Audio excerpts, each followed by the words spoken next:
What's your favorite Morphy game? I'd have to think about that. There's quite a few good ones.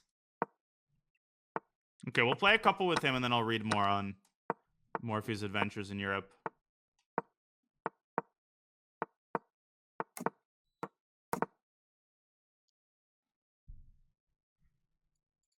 Yeah, I actually think the fame of the opera game is one of the greatest mysteries in chess. Like, why are people so obsessed with it? I think it's because maybe of the circumstances of the game make people interested in it, but the game itself is extremely unremarkable.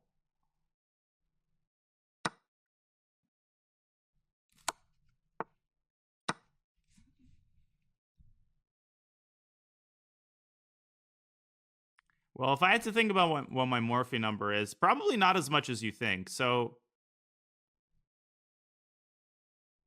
who beat Morphy? I guess Anderson. You'd have to probably go through Steinitz and then Lasker. And my guess is Lasker already like lost to someone who lost to someone whom I played, I'm sure.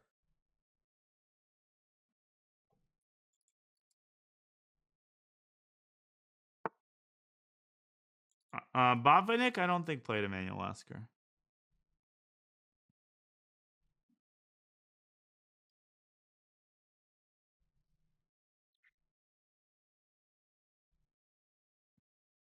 Yeah, Morphy's a super interesting character. Super interesting character. Oh my gosh. Did I just blunder my queen? No. I have this move.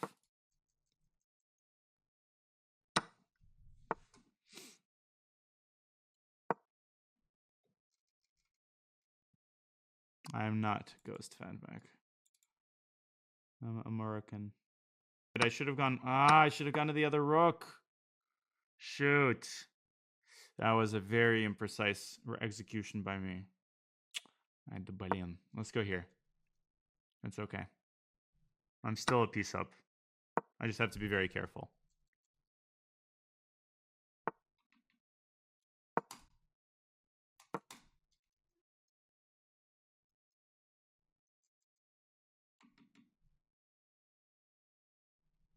Well, doesn't being born in a country make you...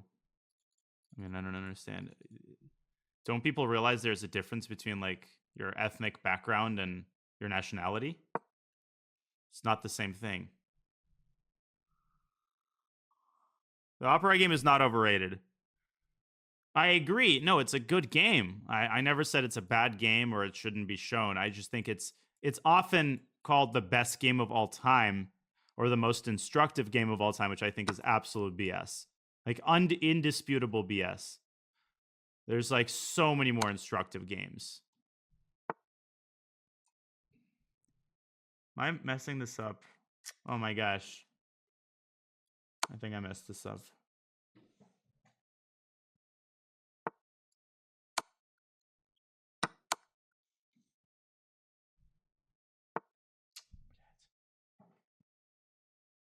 Ah. Here. Back in charge. That was poor technique, but I think I've hunted him down. Morphy would be proud of this one. King a4 he has to play, but then even knight c3 wins. Yeah, this is winning. Gosh, I was very close to letting that one slip, because if he had... My knights were hanging. That did not look great.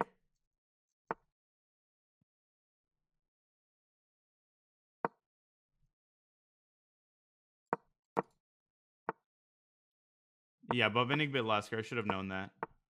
It's embarrassing. You probably looked this line up.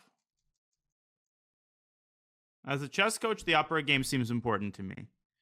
I concede the point. It's worth showing and it's worth including in books and stuff. I just think there's a whole untapped, like, you know, the amount of classical games that are just as instructive, if not more instructive, that don't make their way into a lot of chess books is sort of a pet peeve of mine when it comes to, like, you know, listing good games and stuff.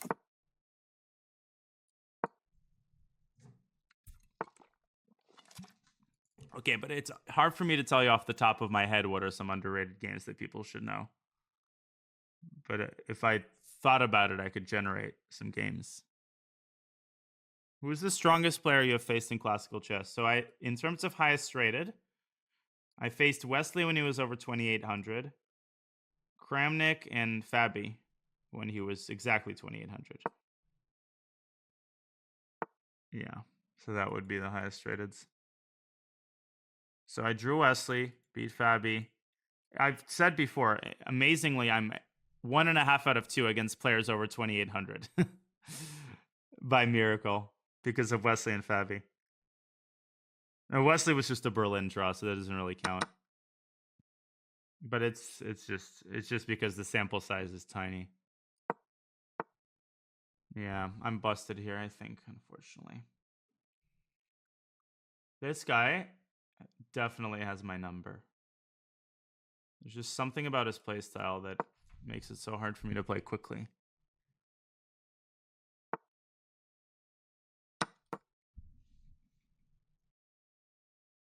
I mean, the Berlin draw is not something you have to study. You can just, like, know it or not know it.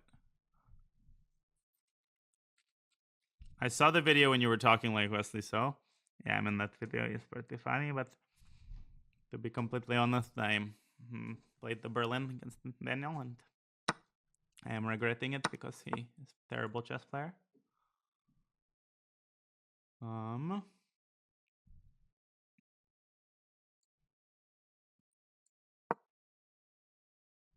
I have no idea how he's able to maintain the speed in these situations.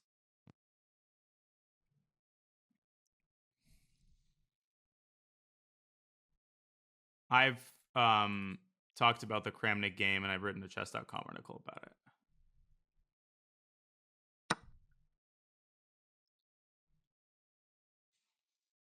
I know he would never say that. I'm just joking. Wesley's like the nicest person in the world.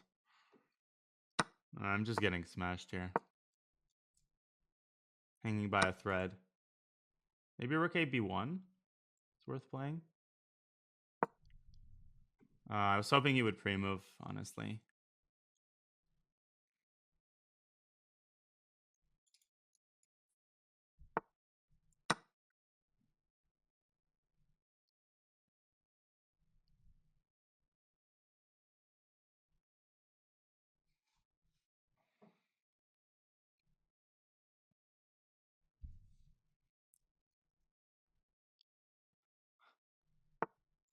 I shoot. Takes.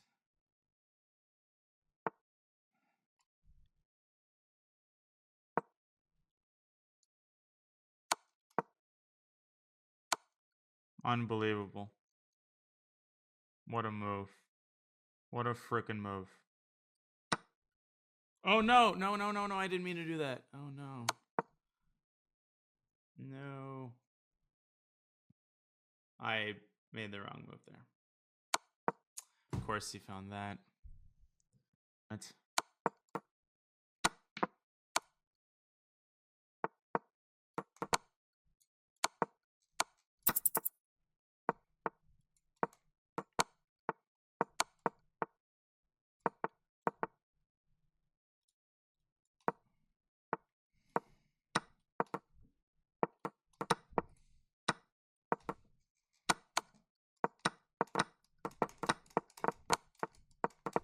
Ah, damn.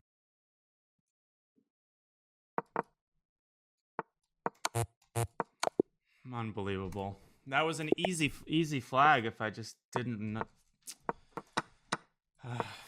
If I took on e6, maybe that would have been better. Prolonged the process. But I deserve to lose that after playing like a complete idiot in the tactical sequence. He's always finding shit like this.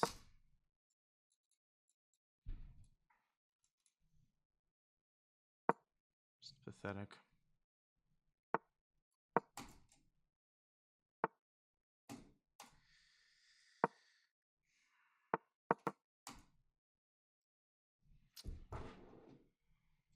Yeah, rook takes h3. Without it, he's losing on the spot. But I somehow managed to let him promote the second pawn, which is dumb.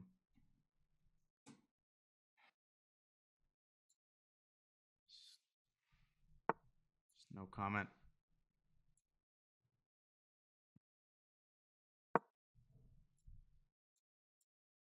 I mean,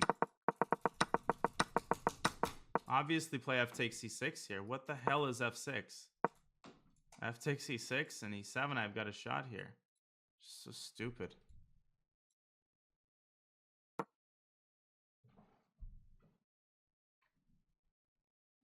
Just meltdown. I probably maybe would have even won the game because it's hard for him to get rid of both of my pawns. Okay, now I'm blundering pieces.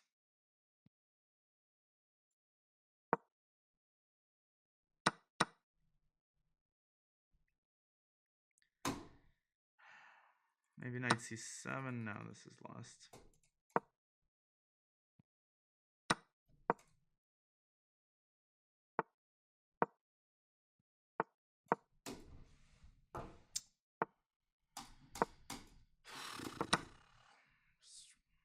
Ruined the whole momentum of these two stupid games.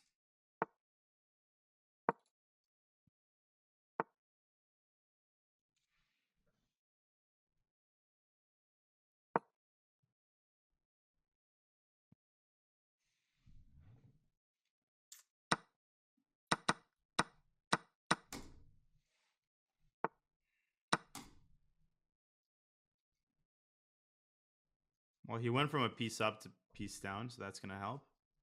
Unless I screw this up, which is likely, but see if I can keep my composure this time. Unforgivable mental lapse that last game. I'm still lost, I think. But at least I have a chance. If he's basically able to turn on the jets whenever he wants, like, see if I can keep him under wraps.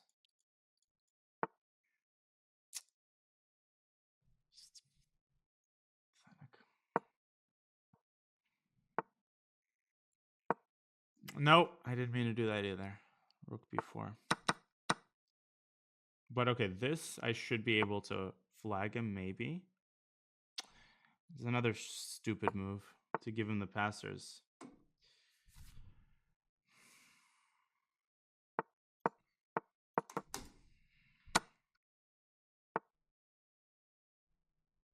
Stupid.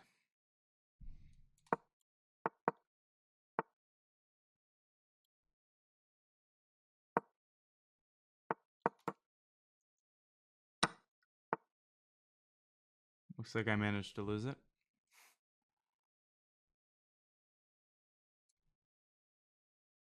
Seriously?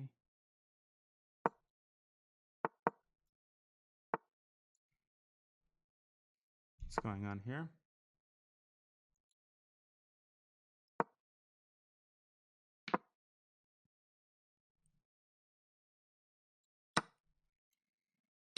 No, I did that. I'm trying to flag him here.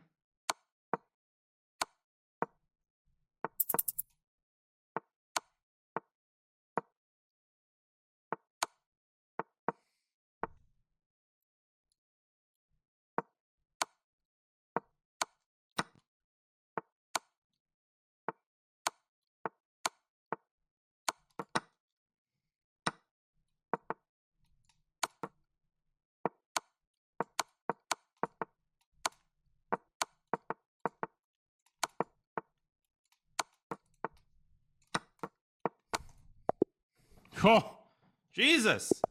Get it together, man. Oh my gosh. Whew. Oh my goodness. These two games are driving me crazy. So many mistakes. Okay, now he's maybe tilted, hopefully. I'm going to repeat the line. Okay, so he goes again, knight a5. I mean, I got to do what I got to do in that game. Ugh. The last 2 days, I've had a bunch of these, like, crazy moments. Just trying to hold out. No, but again, I'm repeating this line where somehow I allow the trade of bishops, and it's hard to break through the bind. I need to look this up.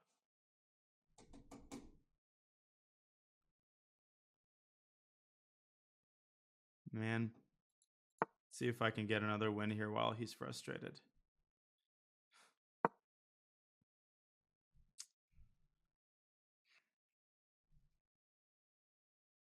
I gave him so many chances that game. But somehow I was able to just keep enough pieces on the board.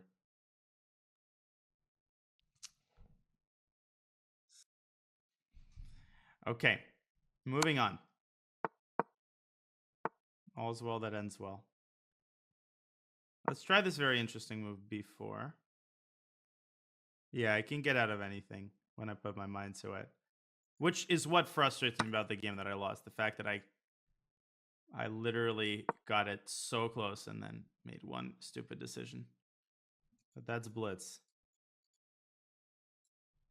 That's just what it is.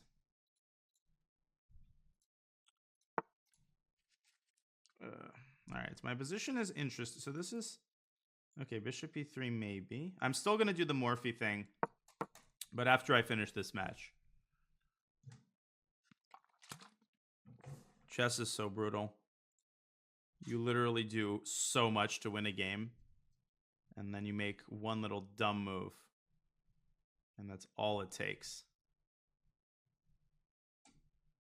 I don't know how I won the last game, given that I was down a full piece and a pawn for no comp. He also ended up blundering 2 pieces in a row. Somehow I'm getting my pieces out here, out of the gates.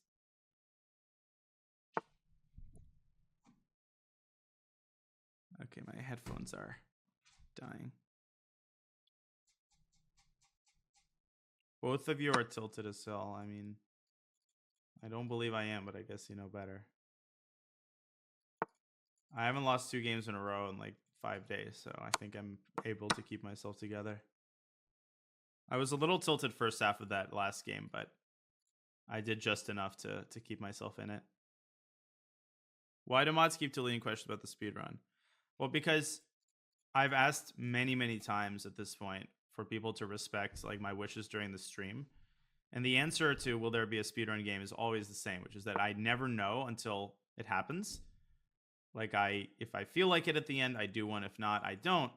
Which is why I always request that people don't watch the stream if the only thing that you find enjoyable in my content is the speedrun, which is fine. You're not telling you what you're allowed to find enjoyable or not, but I would advise you that it would be a frustrating experience to watch the stream if the only reason you're watching it is because you're hoping for a speedrun.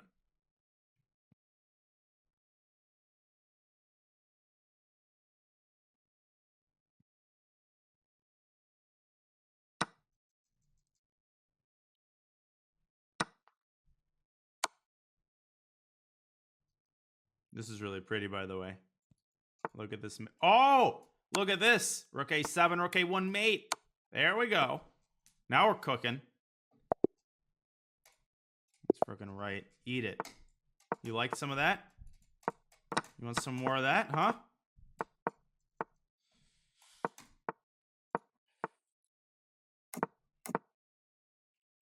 All right.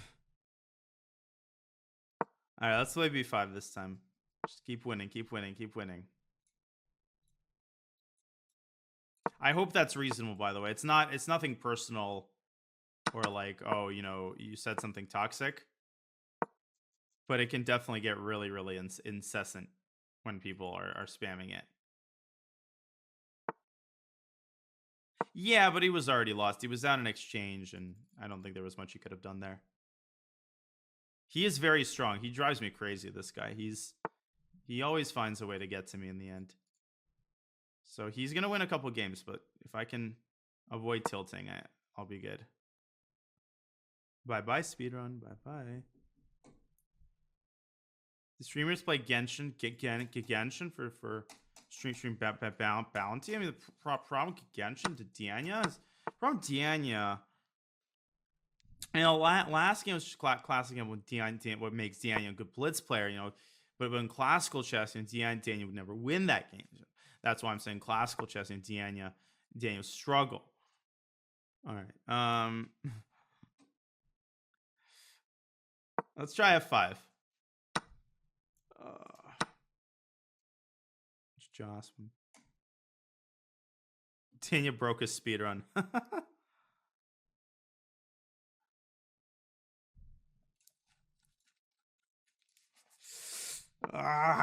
Okay. This looks like a pretty decent position, actually. Nothing better than that.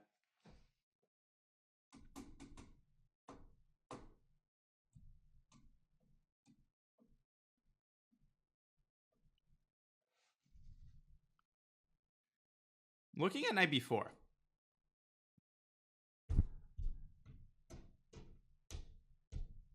Huh. There's some beautiful lines there, but none of it works, of course. Okay, I need to move. This is always what he does. Makes me think in critical moments. How dare you? How dare you? Force yourself to trust my intuition.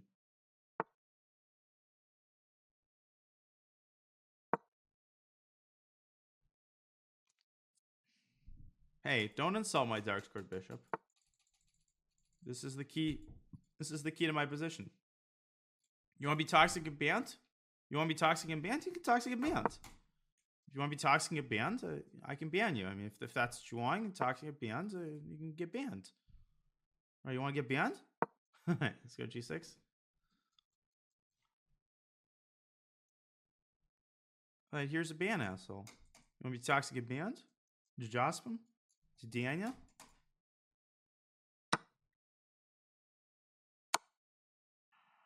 It's fun. Okay. This is a fun position, but this is why I love the Knight Orf. This is why I love the Knight Orf. This position right here is why I freaking love the Knight Orf. Okay, but let's actually win the game and then I can start talking.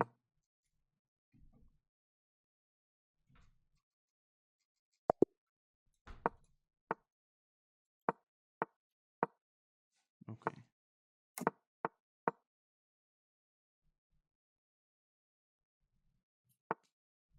Oh, okay, I see. Good thing I said no.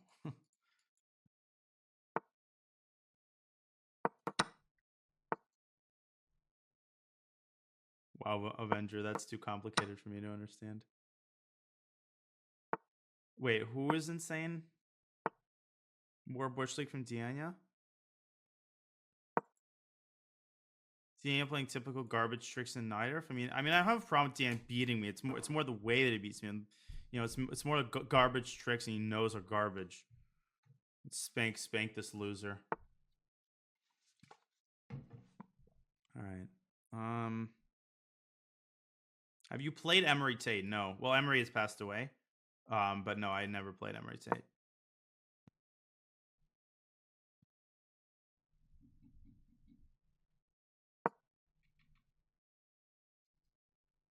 When did you become a GM? 18. Okay, so we've righted the ship after that disaster of a game that I lost. Desastre.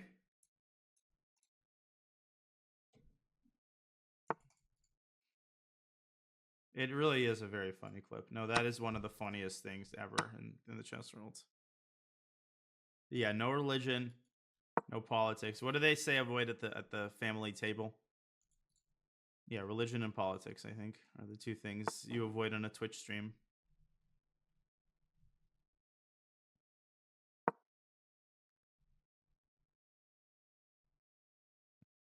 How many times have I played Geary? Zero in OTB. That's an underrated clip, the Hans Why Is He So Smart clip. Yeah, that one is hilarious.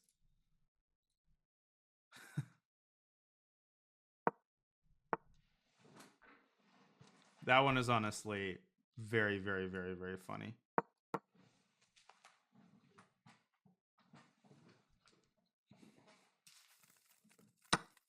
Oh. Toxic get banned? I want to be toxic get banned? All right, let's go here. How many times have we? Many. There's certain videos, and I think everybody has those videos that you just come back to from time to time. You just watch them on a like cycle. And like every once in a while, you know, you need to rewatch it because it's so good. Yeah, this guy frustration inducing for sure, but I've got a nice bind on the position. When I'm up on time in the late middle game against him, I usually win. The problems usually start if I enter time pressure because he's so good at generating problems. Time pressure. Sí, claro, Alejo. Claro. All right. Спасибо. Shekelek congratulating me for beating Carlson. Спасибо большое. Хотя this game is over Red Rover. Population Danny Wrench. Oh, I found something sexy. Bishop takes d5, knight d8, and he has to give up his queen. This is a funny construction.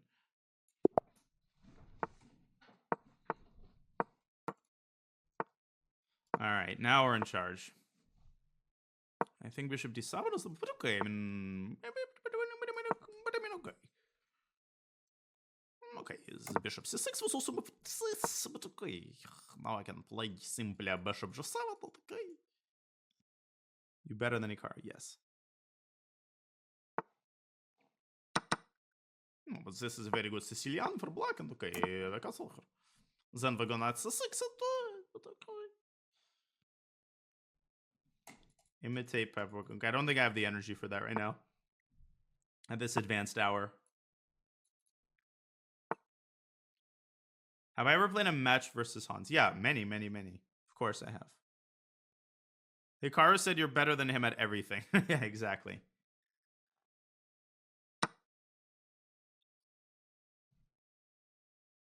Kramnik does have a pretty high view of himself. That is true. Can't argue with that. But he has good reason to.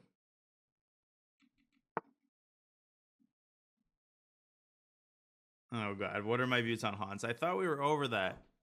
That's old news. I can't muster up the energy to talk about that anymore. It is what it is. It's over now. We'll see. We'll see. I mean, we'll see how Hans does. You know?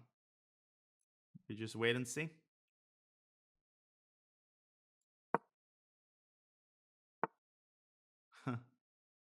Well, I would like to not get sued, yes, but I promised Hans at the start that I would give a fair, objective evaluation of the situation, and I think I was able to do that without unsubstantiated opinions. Okay, let's go here. But how do you feel? Like you don't know that.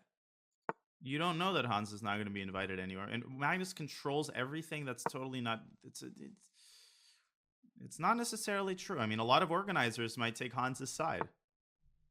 In fact, the court of public opinion, I think, really does believe that Magnus did not act appropriately vis-a-vis his withdrawal. So Magnus just might have to suck it up and play Hans. Because the one thing that to me is without, I mean, I could bet, silver dollar on is that Hans did not cheat in the Singfield Cup game.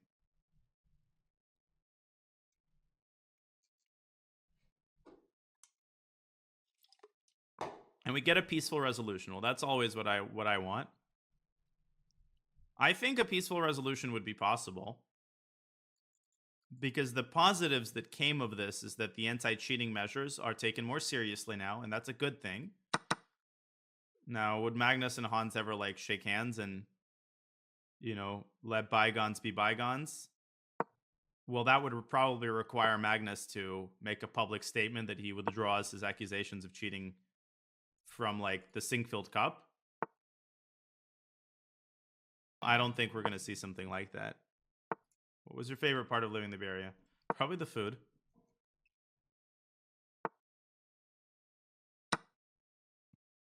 And the people. I don't know, Kavita. People,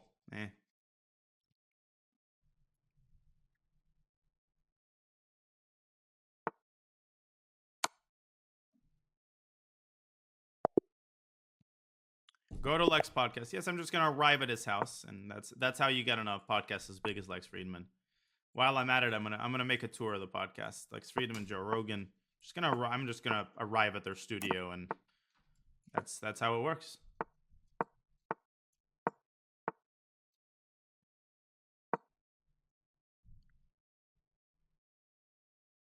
Yep.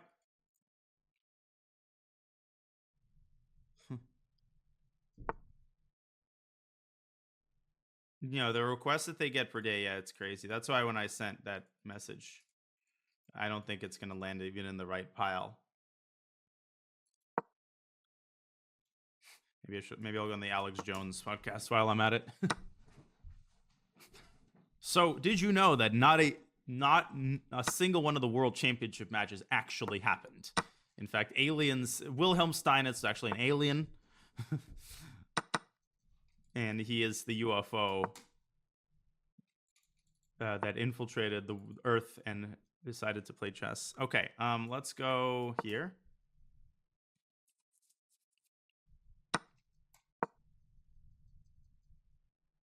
What's that? I was checking like Turdikower presiding. Yeah, Turdikower is definitely suspicious. Ugh, my headphones are dying.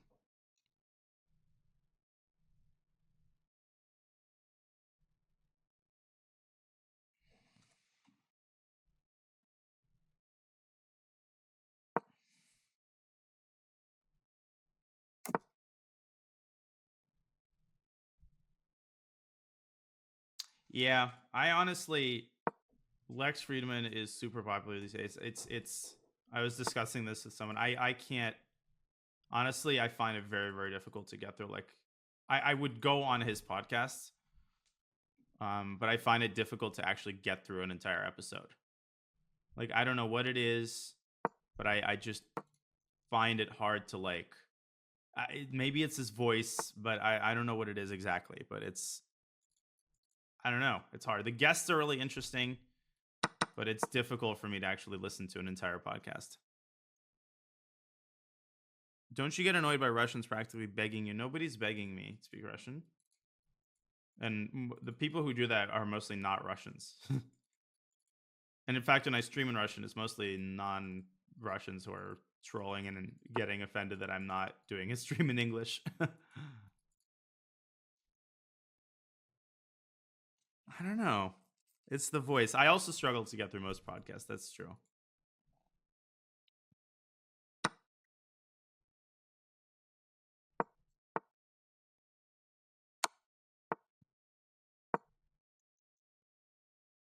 Yes, I have listened to the Sam Harris podcast, but also same issue. Like, I don't think I've gotten through a complete episode.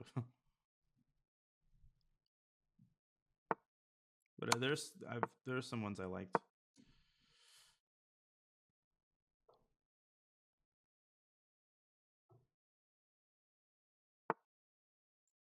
Yeah, they are. He's boring. You're just salty he didn't invite you. All right, let's go here.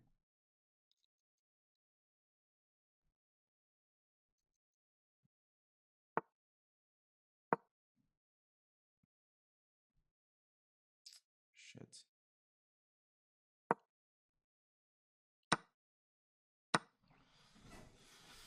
I'm busted here. Let's see if I can swindle him. Problem is this move is pretty, but it doesn't create a threat.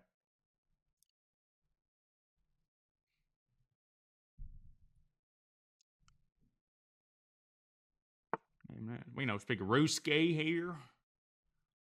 You're gonna speak Ruski? I don't mind our Ruskis.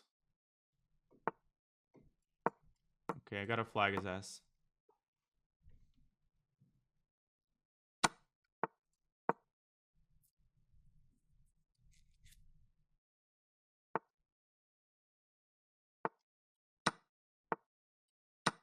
Who the bullet boss? Who the bullet boss? Now you're my territory, boy. Now you're my territory, boy. Yeah, you gonna win that pawn? Huh? How about that? Some of that? That's right.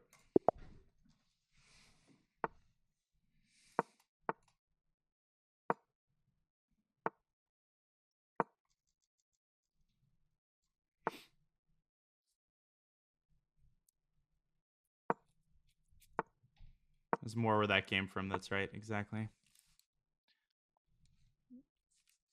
I'm pretty sure I use it sparingly, don't I? I mean, I think it's a very pretty accent.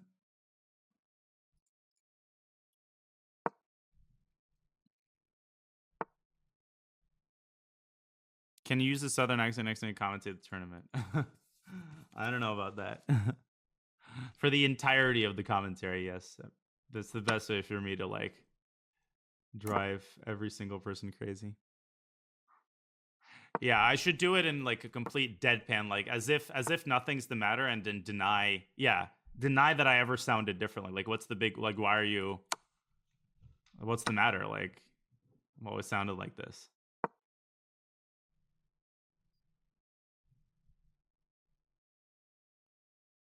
Total gaslighting, yeah. Okay, I'm kind of getting crushed here out of the opening. Okay, I'm just gonna get out of there. Wow, look at this position. I mean, I've got like no pieces developed. That's the problem. Yeah, like the Hans accent. That was crazy.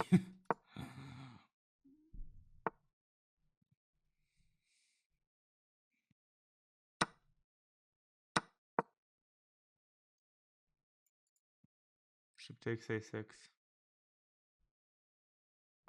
Yeah, she finds this move. Yep, it's over. That was a terrible game, unfortunately. Terrible game. I just didn't get my pieces out, unfortunately. Okay, can I find a swindle here? Let's start with a check. I'm trying to swindle him. Yeah, I do love accents in general. I just think...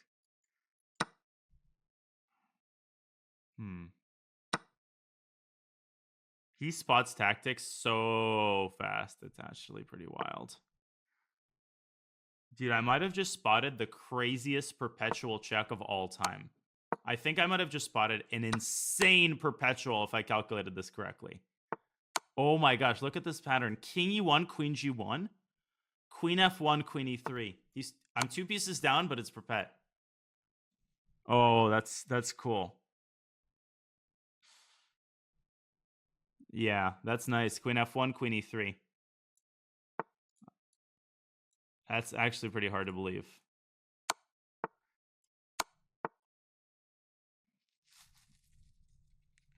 All right, last one with him. And we'll just read about Morphy. That is very satisfying, but okay.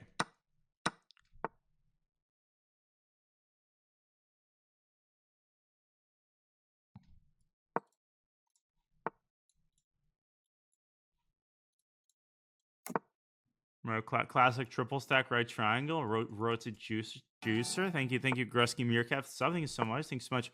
Thank you so much, Persian, for the sub. Thank you so much. Why am I playing C3? The game.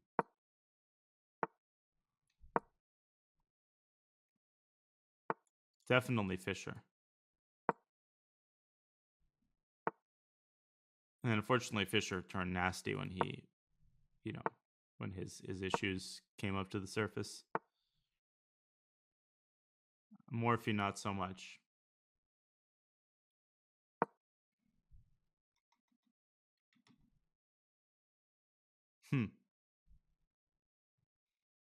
Are you trolling Ice Slaughter Poppies, or do you have evidence of that?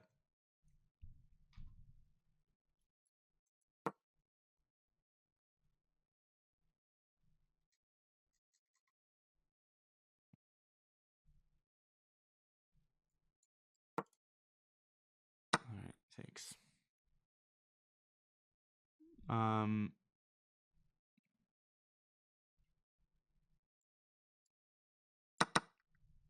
God, this guy so fast. Using removing. He's like, yeah, no, I calculated this, and I want to let you know that I calculated that. What's up, Hannah? Dude, Fischer totally was crazy. It's like saying Fischer didn't have like massive mental issues is just totally, I mean, off the wall. And they were manifested for like decades, even before he started saying like super nasty stuff in the 2000s.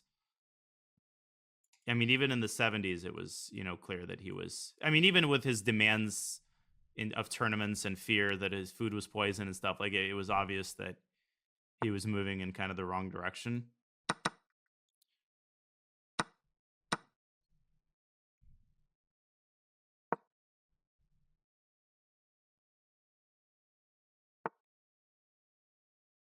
That's a nice take. So it's fine. Yep.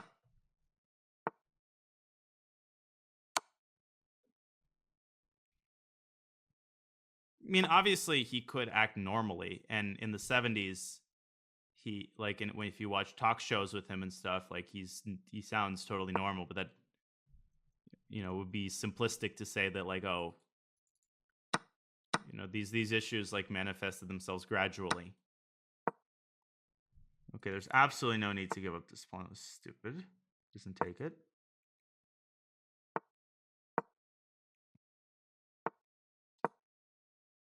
Bye-bye, Danya. Bye-bye.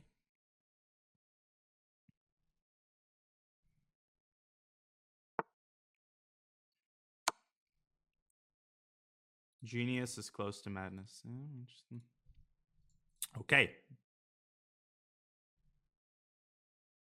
I don't think he's that. I mean, this is our usual score. I think you had bishop takes f7 in the game in the opening. Let's see.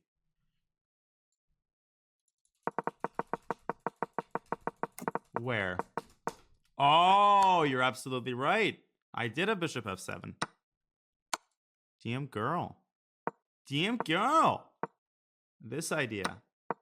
Now it's not that clear because he might trap my knight, but it appears that he doesn't trap it easily because I'm defending b7. Oh my gosh. There was a very famous game, Judith Polgar against Boris Spassky. They played a match, a classical match. And Polgar, so they went down one of the main lines of the Ruy Lopez.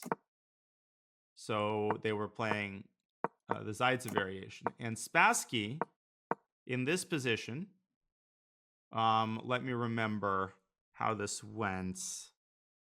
How did he blunder this? Oh, yeah. There. How did they get this trick? Because Polgar accidentally didn't... Oh, knight b8. Yeah, knight b8. This is the Breyer variation, which is very popular. And in this position, the move is bishop b7. But Spassky played rook e8 on accident. And Polgar instantly played knight f1, which is the main line, which is basically, or like bishop c2 or whatever, missing bishop takes f7 check 1-0. Because just it's so rare for like a top player to miss something like this. And both players just assumed that they were following theory. It's honestly, it was a crazy moment. There have been some moments like this where like an opening mix-up was ignored by both players.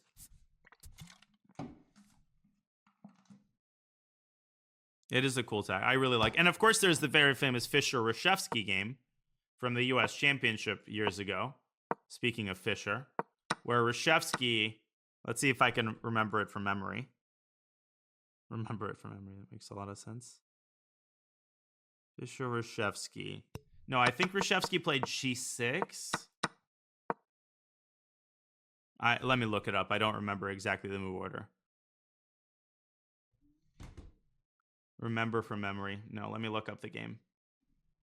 So it was like knight f6 here, I think. So like Reshevsky basically tried a weird Sicilian and he just got burned instantly. It's a pretty well-known game. Yeah, there it is. So it was an accelerated dragon. It was an accelerated dragon, main line, and Reshevsky played castles, bishop b3, knight a5. So the main move here, even today, is a5. But Reshevsky tries this new move, knight a5. And Fischer just eats him alive. 1958, New York. e5, knight e8. I wonder how many of you know this game. And here, out of a completely clear blue sky, Bishop takes f7 check is winning. Beautiful tactic. Because the queen is undefended. And the queens are x-raying each other. So this traps the queen. And you can't take... Well, Reshevsky did end up taking, but he lost the queen. And if king takes f7, you still go knight e6. Again, de queen takes d8 is winning. And if king takes e6, there's like obvious checkmate. There's mate in 5 with g4, rook g1. And now anticlimactic, but okay, just like queen e4 and queen g4. Or queen back to g2 with too many mate threats. Yeah, it is honestly crazy how these tactics can occur out of absolutely nowhere. Bishop takes f7 tactics in general are extremely widespread in a lot of different openings. So it's always worth paying attention to those types of tactics. I had a game, I remember, that was super satisfying. And it was satisfying because my opponent in this game was an old Russian dude who had beaten me at our chess club in San Francisco like 1,000 times. And I finally beat him. Yeah, so basically, in this position, this is obviously a Ruy Lopez. At this point, I already cooked up a tactic. So I played bishop b3, and I was like, please move your d-pawn. Please move your d-pawn. And he instantly plays d4. And obviously, bishop takes f7 check again. And this is very easy. I mean, he went king h8 and gave up the exchange, but this is already game over, because if he goes king g7, then there's knight e6 check and wins the queen. King g8, queen b3, and knight f7 wins the queen as well. So anyways, worthwhile tactic. All right, I'll be right back. Then I'll finish off the Morphy thread, and then we'll maybe play a couple more games and call it a night. Max Lang on Morphy. Here's what he said. To continue what I started earlier. So this is in 1860. When Morphy plays 5 games simultaneously against some of the most expert players, including the well-known French player M. de Rivière. The tables were arranged in a row, each table being occupied on the one side by a player, and then the other passage was left free, along which the single antagonist, that is Morphy, might pass backwards and forwards. With regard to this exciting feat, a contemporary remarks, Mr. Morphy seems to play perfectly at ease, generally making his moves with great rapidity, although sometimes stopping and seeming to give the move in hand a good deal of careful consideration. We endeavored to ascertain whether, like other great players, he had any favorite move or leading idea in his play, and there did seem to be a little uniformity in the cases in which he obtained the first move. So he played both white and black. Okay, this is a meaningless phrase, so clearly this person is not a chess player. But as this happened only in 2 cases out of the 5, he was in the other 3 necessarily influenced by the opening of his opponent. Speaking generally, his style of play seems to be rapid and impetuous, and his coup de, some French phrase that I know, so perfect that he can master at one glance all the exigencies of the board. More than once in the course of play, his opponents had to call for time, which he conceded with the most good-humored courtesy. So that basically means in a simul, when you arrive at the board, your opponent is supposed to make his move. But people have a certain amount of passes, like you can take another pass through to think. So that's what that means. Which he conceded with the most good-humored courtesy, chatting in the interim carelessly with whoever chanced to stand near him. The ultimate flex. The great secret of his success as a chess player would appear to lie in the wonderful power and tenacity of his memory. He plays the most abstruse and reflective of known games. The only advantage he has is the prestige of his wonderful name, blah, blah, blah, which certainly had considerable effect in producing caution on the part of his opponents, so people were obviously scared of him. The games took place in the elegant and capacious smoking room of the St. James restaurant, and all the players to whom Mr. Morphy was opposed worshipped his genius. We observed, however, that he did not smoke, an important fact for the modern advocates of the counterblast. Interesting. Mr. Morphy, although an American, would appear to deny himself his cigar in order to secure the necessary amount of cerebral lucidity. So Morphy was playing de Rivière Boden, of Boden's mate, Barnes, who was one of the top English players, Lowenthal, and Bird. So he was playing 5 of the top European players simultaneously. The play commenced at 6 o'clock p.m. and was kept up with great spirit till the late hour of the night. The following was the result. The game at the first board was won by Morphy. Second game was a draw. Third won by Barnes. Fourth by Morphy. Fifth, a draw. So he didn't do amazing. We give below 4 out of the 5 games played on this occasion. The game with Mr. Barnes not having come to our knowledge, of course, somehow. Conveniently, the one Morphy lost was not available. Yeah, long games. A few days after the Simul, Morphy left England on board the Persia. Interesting. Very interesting. Wow, look at this. And he didn't just play an over-the-board Simul. So he played a match with a French player named Mongredian, who he crushed. Then he returns to England, and he arrives at the London Chess Club. We hail the arrival of this extraordinary genius, or a keen and just appreciation of his abilities, blah, blah, blah, will doubtless make an epoch still more glorious and remarkable. Mr. Morphy arrived in town last Saturday, and on the next Tuesday, visited St. James's Hall, where a host of noted chess players were assembled to welcome him amongst their circles.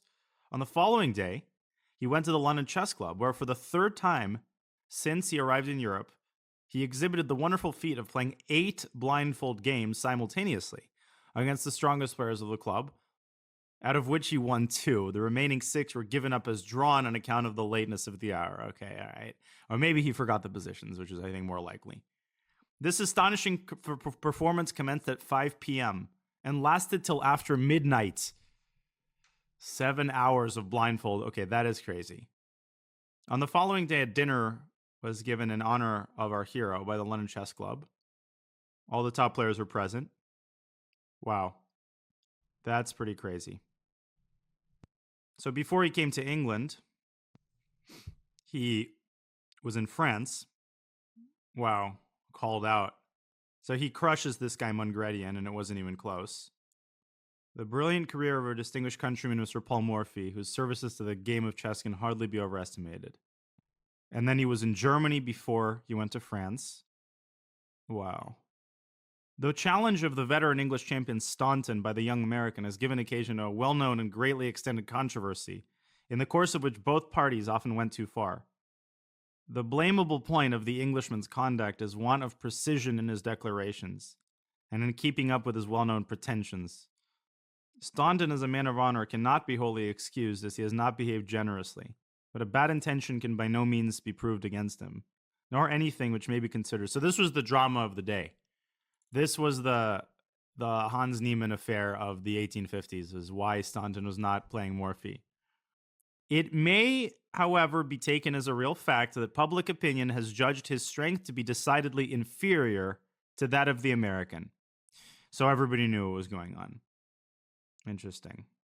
Mr. Morphy hopes, before returning to this country, to have the pleasure of contending against Mr. Max Lang, and he's giving odds of pawn and move to everybody. So he would give them the odds. He would essentially start the game without a pawn, and they would have the first move. So let's see. Wow. His schedule in Europe was crazy. 2 simultaneous blindfold games. He was in Mexico, playing a match with Lowenthal, who was one of the top European players, and crushing him. Yeah, pretty interesting. Yeah, so here Max Lang talks about Morphy's style. Okay, so Morphy was a genius. A few words under the head of memory. Mr. Morphy seems to forget nothing, from the game which he himself played yesterday to that which he read in the Chess Chronicle a year ago. Playing blindfold without the sight of a board. Yeah. Inventive power, power of analysis. Style of play singularly fearless. More so, we must confess, than any which we have yet seen opposed to it. He is ready to accept any of the most critical gambits. Yeah. Interesting. I'll read more about this. I'll read more of this book later and maybe share some interesting passages. Foolish invention of the daily paper. So this was published in the newspapers. Morphy and Staunton's back and forth. Yeah. Very interesting. Morphy was also, of course, playing Adolf Anderssen, who was the top German player of the day and basically crushed him in every match. Anyways, back to the chess. Let's play until maybe 3. Couple more games. What book is this? This is by Max Lang from 1860. So this was written during Morphy's life. It's a Morphy's biography in annotated games. Match with Anderson. Wow. Extensive annotations. But I was really interested to see how people perceived him during his life. Like, did people realize that he was the greatest player of all time? Or greatest player of his day? And the answer is yes. Like, it was, even though there were no ratings, everybody knew that he was basically, in a league of his own. So it's not the case. A lot of people seem to claim that, these players are only appreciated after they died, but that was not true in Morphy's case. He was idolized by everybody across the world. So when Morphy came to Europe, Adolf Anderssen was considered the top player because Staunton was retired. Wow.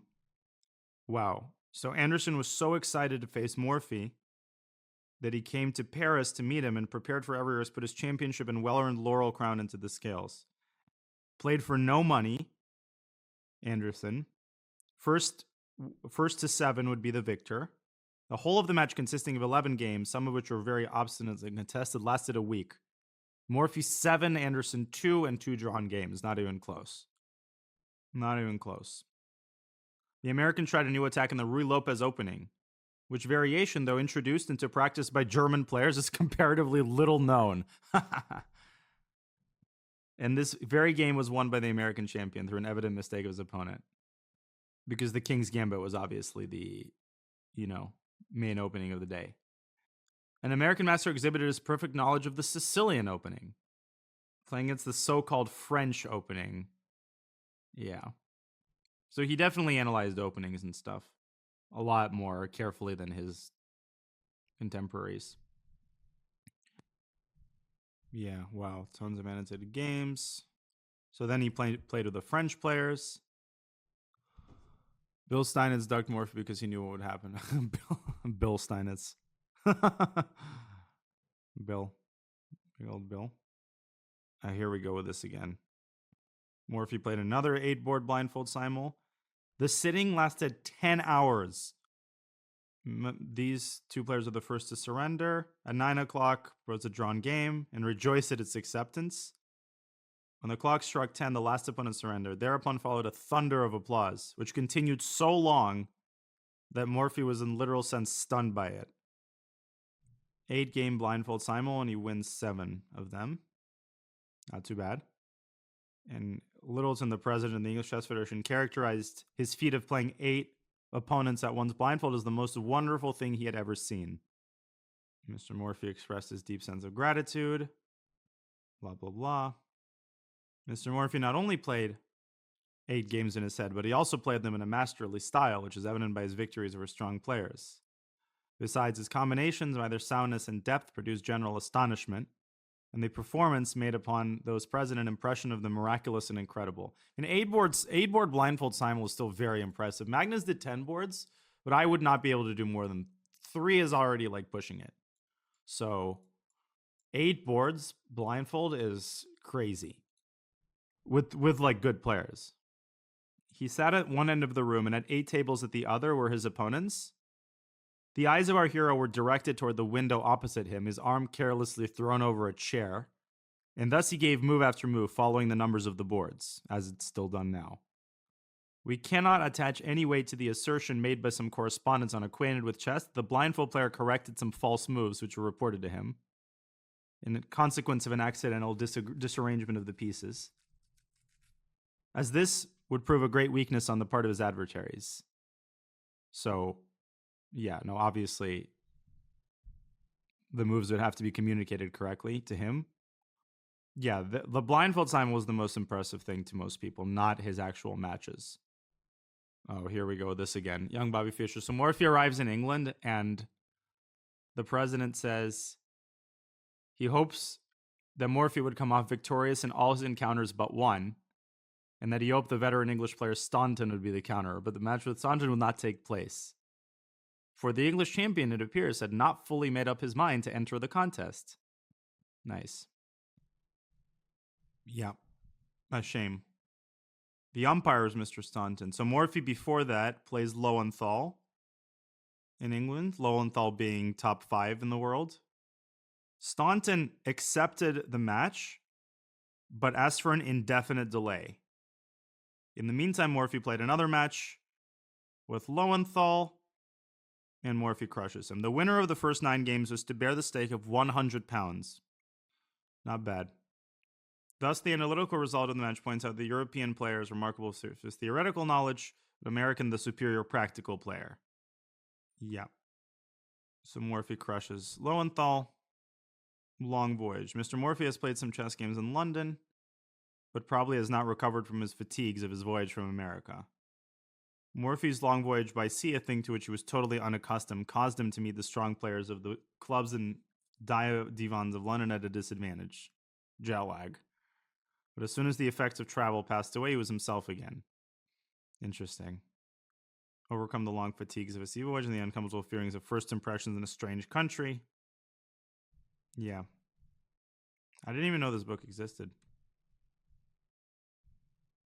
So here they discuss what openings he plays.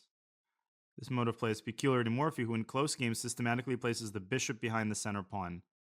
Strikes us, however, that in the extraordinary opening, close though it may be, Morphy may have deviated from his sound and usual practice, blah, blah, blah. Founded on deep study of modern chess works, among which perhaps are several books that Morphy read.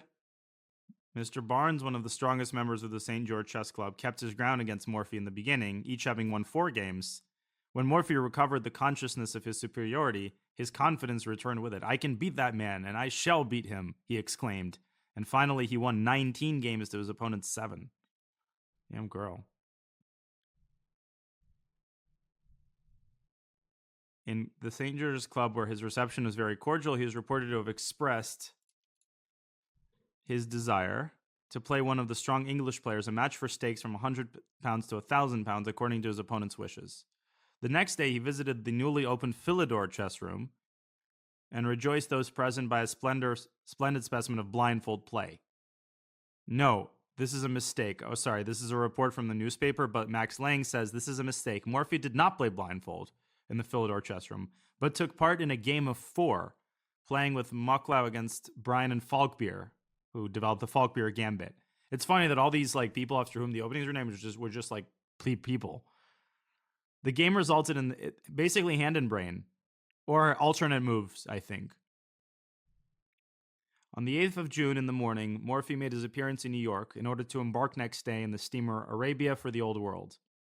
Let's see how long it took him. On Wednesday the 23rd, okay, not that long, 15 days. It wasn't that crazy.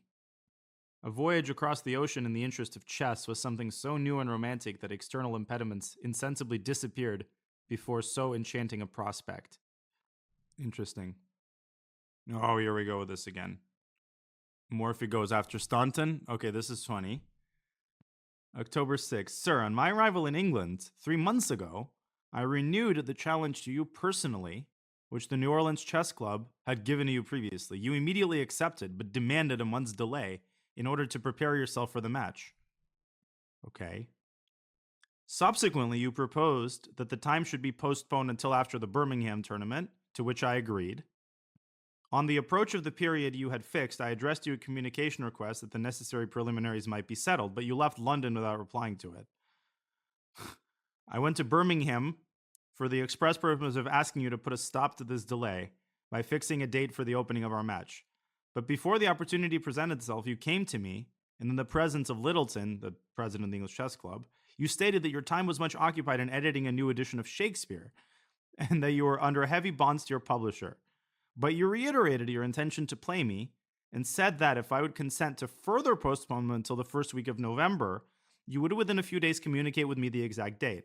I have not heard from you further, either privately by letter or through the columns of the London Chess News.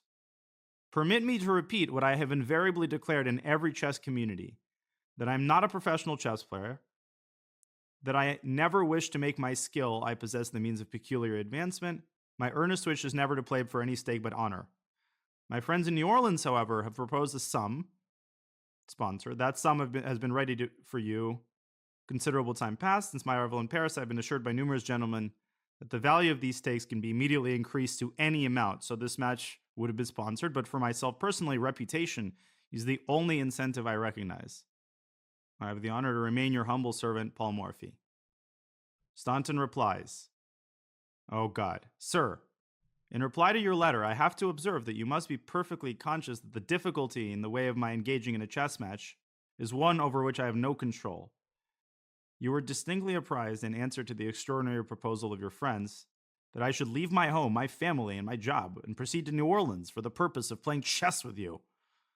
That a long and arduous contest, even in London, would be an undertaking too formidable for me to embark without ample opportunity for the recovery of my old strength and play, together with such arrangements as would prevent the sacrifice of my professional engagements. Upon your unexpected arrival in Europe, the same thing was repeated to you, and my acceptance of your challenge was entirely conditional on my being able to gain time for practice. The experience, however, of some weeks, during which I have labored unceasingly to the serious injury of my health, shows that it is not only impossible for me to save time for the purpose, but by no means short of giving up a great work on which I am engaged. To be continued. A match at chess or cricket may be a very good thing on its own, but nobody but a madman would forfeit his engagements and imperil his professional reputations." Okay, yeah, this gets interesting. I did not realize that they went after each other like that.